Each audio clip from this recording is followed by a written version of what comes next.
Bonjour et bienvenue dans un nouvel épisode de mon podcast. Aujourd'hui, j'ai la flemme. La flemme de sortir de mon lit, la flemme de sortir tout court, la flemme de prendre une douche, la flemme de me préparer, la flemme de travailler, la flemme de bouger, la flemme. Je suis pas malade mais j'ai envie de rien. La journée vient à peine de commencer et j'ai déjà envie qu'elle se termine. Tout me semble nécessiter une énergie que je n'ai pas. Particulièrement cette to-do list bien trop chargée. Parfois la flemme ne se manifeste pas au début de la journée mais plus tard. Par exemple, j'ai prévu d'aller au sport mais finalement j'ai la flemme. Ou bien j'ai un dîner le soir mais je l'annule parce que flemme. Bref, c'est un sentiment assez bizarre. Parce que par définition, la flemme, c'est une grande paresse. Mais pour moi, la paresse, je la choisis. Alors que la flemme, c'est plus insidieux, je dirais. La flemme, je la subis. Je la subis vraiment. Et je me suis rendu compte que j'étais pas la seule à avoir perdu toute motivation.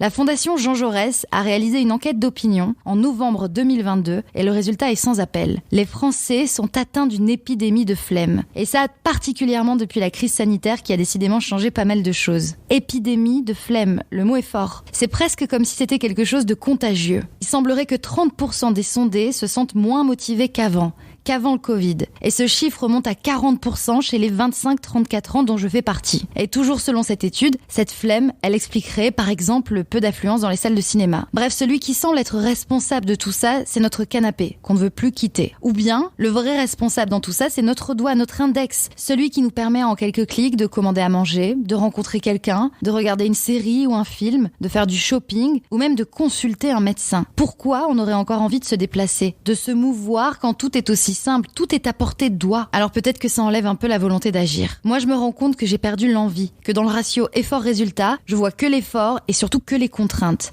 Ça surpasse mon envie. Je m'explique. Quand j'ai un dîner prévu avec des amis que j'ai très envie de voir sur le principe, je suis souvent rattrapée par la flemme qui parfois me conduit à annuler au dernier moment. Oui, je l'avoue, je peux annuler au dernier moment. Ou alors refuser en prétextant que je suis déjà occupée alors que pas du tout, c'est pas vrai, j'ai juste la flemme. Mais alors pourquoi ? Parce qu'à la fin de la journée, quand je pense à toute l'énergie que ça va me demander de rejoindre ce dîner ou d'aller voir ce spectacle, ça me refroidit. Prendre 1, 2, 3 métros, m'agacer du monde, traverser Paris dans des conditions compliquées, revivre ça au retour, ça me donne envie de rentrer directement chez moi et de retrouver mon fidèle canapé. Lui, il est confortable, il sent bon, il me déçoit jamais. C'est peut-être aussi pour ça que dans la fameuse étude de l'Institut Jean Jaurès, le fait de vivre ou non en région parisienne semble particulièrement influer sur la flemme. 41% des Français qui vivent en région parisienne ont affirmé être moins motivés qu'avant la crise, contre 29% de ceux qui vivent dans des grandes villes, mais pas Paris, et 22% pour ceux qui vivent en région rurale, à la campagne. Voilà pour les chiffres. Et puisque je reparle de cette fameuse étude, elle met aussi en avant la perte de motivation au travail. En 1990, 60% des Français estimaient que le travail était très important dans leur vie. Aujourd'hui, ils ne sont plus que 24% à le dire. C'est tout le rapport au travail qui a finalement changé.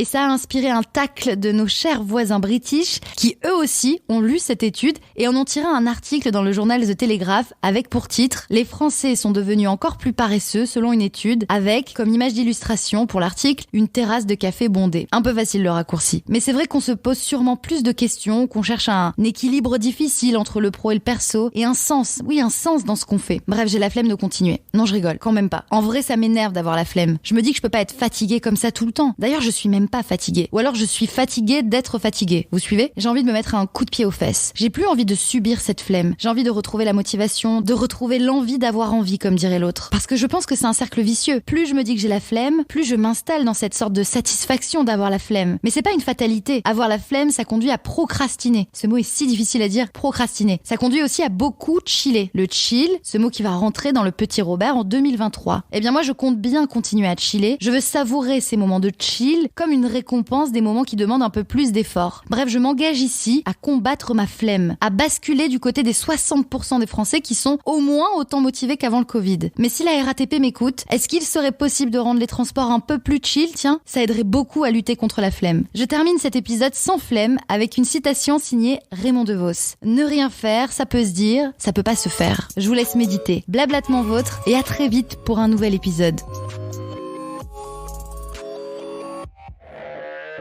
Merci beaucoup pour votre écoute. Et si vous n'avez pas trop la flemme, je serais très reconnaissante si vous pouviez me laisser 5 petites étoiles et un commentaire. Ça m'aiderait beaucoup. Je vous dis à très vite pour un nouvel épisode parce que non, je n'aurai jamais la flemme de parler. Bonne journée ou bonne soirée. Bye!